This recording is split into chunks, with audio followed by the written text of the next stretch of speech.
and that's what we strive to do is, you know, if you give good service, and honest service to somebody, you don't really have to worry about the accolades because when some people want to block you from your blessings, there's always somebody else that will celebrate you. You don't have to thump your own chest if you don't want to or toot your own horn because your work is going to speak for itself, and that's what we want to. We want to do that, We want to do excellent work. You're the one who always remembers Carter's phrase, and I can't believe I even ever forget it, but every time something comes up, you say, work done, then forgotten. Yep. Yes, that was the message, and see, that's the other thing.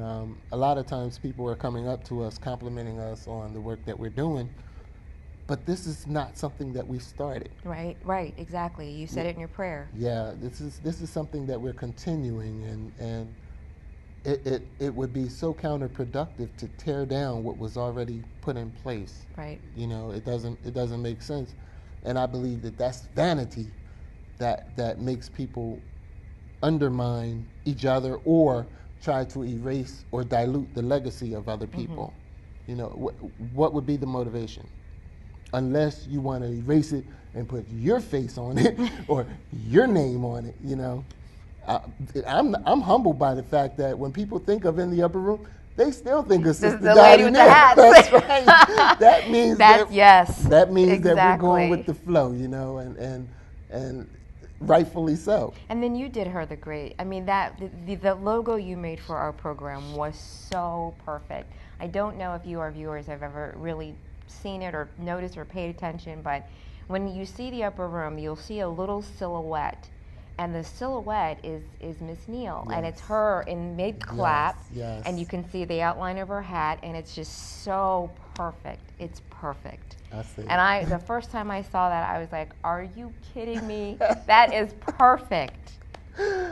She is the spirit of this program, along with our late friend and brother Anthony Carter, and of course Terry. Swady now. She remarried, but we're family, and we're going to stay that way. I actually have to give Terry a call because you may remember one of the events that was near and dear to their heart was the Stowe Weekend of Hope. Yes. And the first year that they had the event after Carter passed, I went to do that event to videotape and do the photography. Right. And I told the story before how when I got to Vermont, people from that event would come up and hug me, having never set eyes on me before, because they knew I was there because Carter wasn't there. Yeah. So that was very, very, very, very emotional. Yeah. That was the longest 4 days of my life. I mean, imagine. The stories that I heard were just unbelievable, but that's coming up again in 2014 is my point. So I know that Terry and I are thinking very much about coming. Yeah, and I plan to come with you guys Okay. too. I couldn't do it the first year. It was too close. It was too close. Yeah.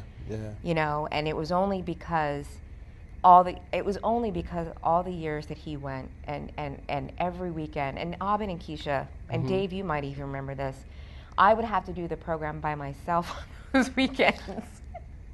And he would write me notes and put Post-its on every piece of equipment in his studio, in his home studio. Shauna, do this, plug it into here, Post-it notes, all these little, just inevitably.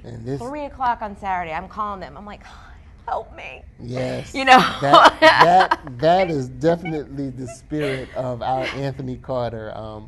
And at home, I know you know who he is. And if you're just now tuning into In the Upper Room, Shauna and I, we're talking about the spirit and the history of the program and some of the things that have helped it to go along, and when I first came on board, Terry's father, Mr. Eddie, if you're watching tonight, shout out to you, Mr. Eddie. Hi, Mr. Ed. When I first came on board, being new to live television, I was very serious, and I was, very stern, professional, and I thought I did a wonderful job of, and I went over to Bill's house to be pat on the back, and you're like this, you're like, yeah, right. And the first thing I encountered was Mr. Eddie saying to me, gee, Michael, can you, are you capable of smiling and talking, or do you have He to? did not. I've Yeah, never heard this story. yeah.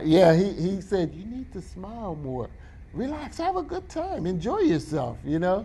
And ever since then, it's like when I come on the camera, I cannot help but smile. Number one, because it's a joy to be here with you, Shauna, and to interact with everybody in the studio, and knowing that our people at home, our families at home, our friends and fans and viewers, they are with us. They connect, they relate to us, you know.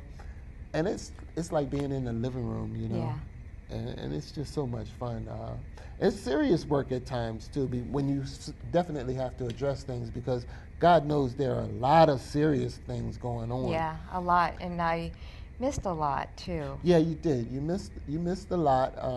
And one of the things, if I can digress off of what we were talking about earlier, but one of the things that has really stricken me was, and I have to comment on this. There's been an ongoing series of stories in the newspaper about our state treasurer, Chip Flowers, and not being a politician, not being quote unquote one who is connected with you know, people of influence. As a private citizen, I was looking at the newspaper, and it became a pattern to it, and it's just so predictable. If he has done things that are not right, then there is a process, and that would be determined. I don't have a problem with that, answering questions. I have a problem when people steer opinion just because they can. You know, and just as a private citizen, it's one of the things that's going on. I can't help but talk about it or mention it because it's in your face every day. You know, and if you read the hard copy of the newspaper, it's there. If you go to Delaware Online, it's there. And it's like so many other things that are going on that are good. It's all right if you want to print scandal. That's what newspapers do. Right. They sell advertising that way. But let's also put the same zeal into covering things that are good, things that are productive. You know, if we wanted to reach out and share the history of this program with the News Journal, they have no interest. They would not pay attention at all. No. One of the things. Go ahead. I'm sorry. Well, no, I was going to say they have no interest. Why? Because I've reached out. You know. You did. I did. You reached out to the News Journal. You reached out to the other newspaper. Our story was told about a program that we have, You Are Future Artists. Right. That was covered by the Hockessin community community publication. Right. Community News, and we were grateful and excited about that, because not for recognition or fame for us, but they actually printed the children. The children.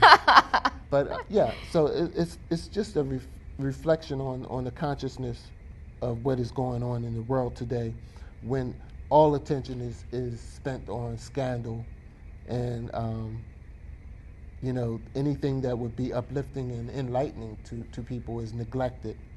You know, and then folks only want to hear the news from certain people. They won't listen to what, you know, say for instance, powers that be. They don't want to hear what we think.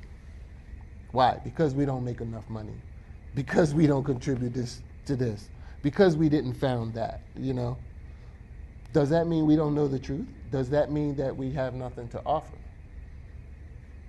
Of course not. Of course not. So we're going to just keep being humble. We're going to keep thanking God. We're going to keep embracing you at home and thanking you for blessing us. You know, we may not get the Fortune 500 companies sponsoring us, but in 2014, I'm telling you, we're going to get some sponsors. We've been talking about it. We've been asking for it. Got to thank them, got to thank them, got to thank them. Shauna, while you were away, we did raise some money from some donations. So those of you who have donated to In the Upper Room, you went on to itupperroom.com and you clicked on that donation button. And we were so grateful that you did it, because you really did help us get over some humps. You really, really did. And you don't understand that every single dollar, no matter how small, can absolutely contributes every dollar. Yeah.